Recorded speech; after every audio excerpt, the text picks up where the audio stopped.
Tafadhali, ili uweze kuwa mtu wa kwanza kutazama video zetu, bonyeza maneno mekundu yaliyoandikwa subscribe chini ya video hii na utakuwa umejihakikishia kuwa mwanafamilia wetu na hautopitwa na habari zetu za kiburudani zinazokiki na kumeki headline ndani na nje ya nchi ya Tanzania. Haji Manara amekuwa ni mtu ambaye amezua gumzo siku ya jana katika mitandao ya kijamii kutokana na voice yake iliyovuja ya kuwa anawasema watu vibaya pamoja na hata bosi wake akiwa anamzungumzia vibaya. Hii ilipelekea hata Mwijaku kumvaa na kuanza kumlaumu, kwani Haji Manara amekuwa ni mtu ambaye hafanyi vizuri katika swala la kusema kutunza siri. Hata yeye Mwijaku aliona akajisikia vibaya, ndio maana akaenda kuposti katika ukurasa wake wa Insta story na kuandika baadhi ya maneno. Haji Manara, utaitangaza tena GCM home na umemvua nguo mke wa bosi hadharani. Je, bosi wako atajisikiaje? Wewe ni adui kabisa.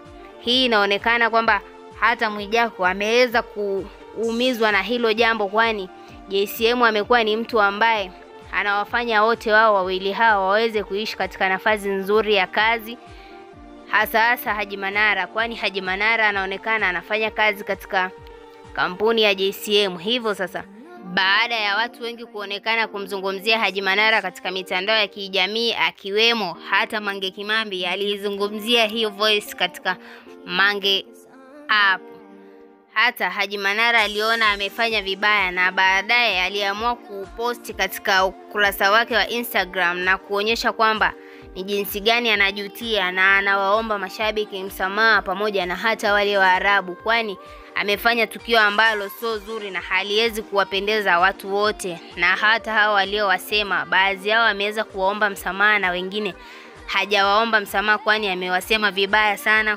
Kwa hiyo itapelekea ugumu kwa Haji Manara, ndio maana akaamua kuposti ujumbe mfupi ambao aliandika: Sikuwahi kuwaza kwamba niliishi na adui nyumbani kwangu. Sikuwahi kufikiria kumbe hata maongezi ya kifamilia yalikuwa yanarekodiwa na baadaye kuwa mtaji wa kodi.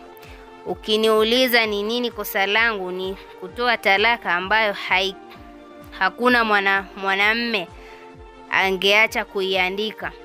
Sorry guys, lakini acha utukufu wa Mungu uje kutoa hukumu sahihi na kuonyesha baadhi ya emoji kwamba ameomba msamaha.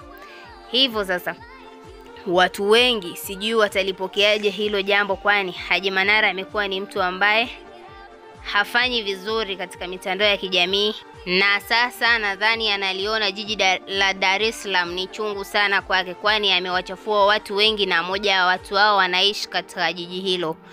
Hivyo sasa, unalipi la kuwashauri wote hao, hasa Haji Manara? Ukiwa kama shabiki, tuachie maoni yako ndani ya comment section na usisahau kulike, kuturn on notification na kusubscribe. Nasema bye bye mpaka wakati mwingine.